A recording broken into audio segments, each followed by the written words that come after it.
Good morning, it's your boy Aaron with Aaron's Aquatics, and today is pretty exciting. So yesterday, after I got off work, I checked my 6-gallon tank's parameters, and they finally settled out. Ammonia 0, nitrite 0, nitrites were 0. Nitrates, though, were a little bit high, so I did a water change, and they seemed to be normal for the most part. The temperature was a little bit higher than I wanted, so every hour I've been reducing the temp by about an hour, and that was on purpose. The temperature is a little bit higher just for cycling purposes, but I wanted to record the process of putting them inside here, but honestly, having them inside that little hang on the back tank was infuriating to me, and I'm sure it was infuriating to them as well.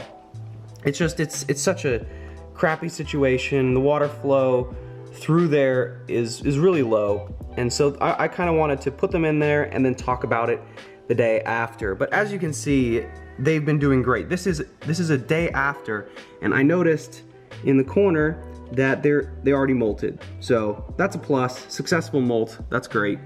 Now, one thing that I did do is the little rock that I had inside my my hang on the back already had some of my moss attaching to it. Well, fern, technically, if we're talking about the subwasser tang.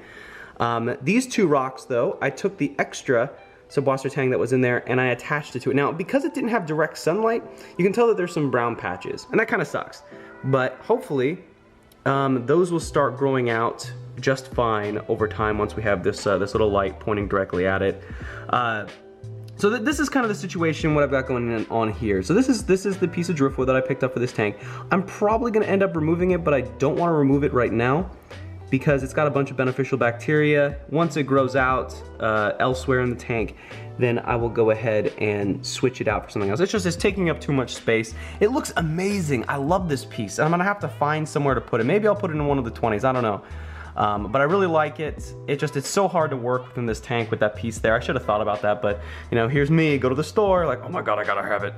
So that's basically how I approach this. But yeah, so what I'm doing now is every day, well, one day while I've had this, I've been dosing some Bacter AE, which has been pretty good for just keeping the bacteria culture alive. Now, I do have some baby shrimp in here. I don't think you guys will be able to see it. There were some inside the Petri dish. I don't know if that little blue dot is one. I don't think so.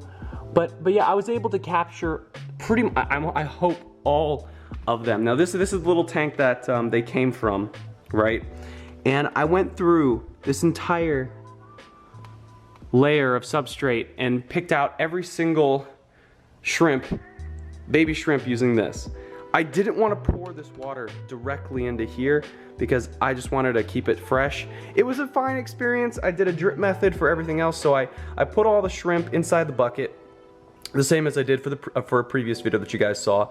And I then, you know, took the babies out one at a time, sometimes 2 at a time if I got lucky, and it just kind of worked from there. And it turned out really good. So what I'm going to be doing is I'm going to monitor this tank every so often throughout the next couple days, making sure the parameters are still stable, and just kind of hope everything goes well.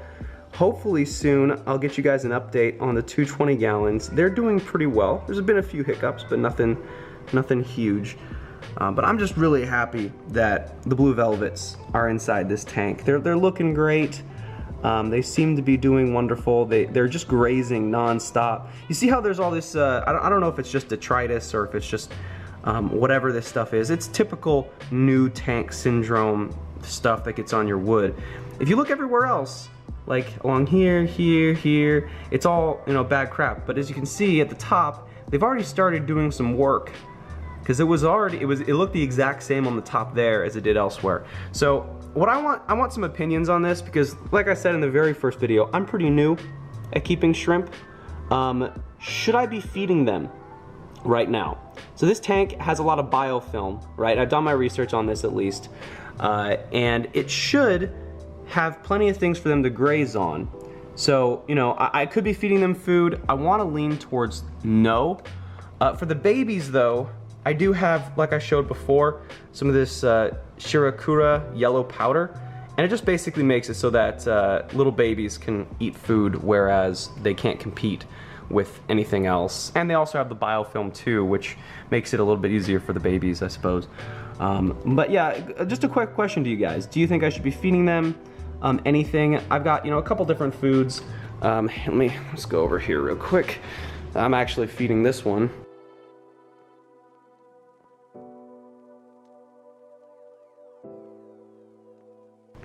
So I've got a couple different types of shrimp food. This is just some basic stuff that I picked up before.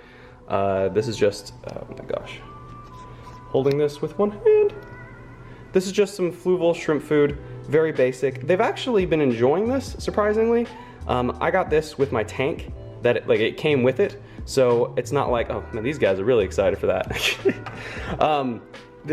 I've got some other food downstairs, some actually higher quality food that comes in these big pellet pieces. And I talked about it in a previous video, but the name escapes me right now. So let me know in the comment section below if you guys think I should be feeding them or not. Yeah, well, I'll give you guys an update, hopefully again later this weekend on the 220s. But till then, this has been Aaron, and I'll see you next time.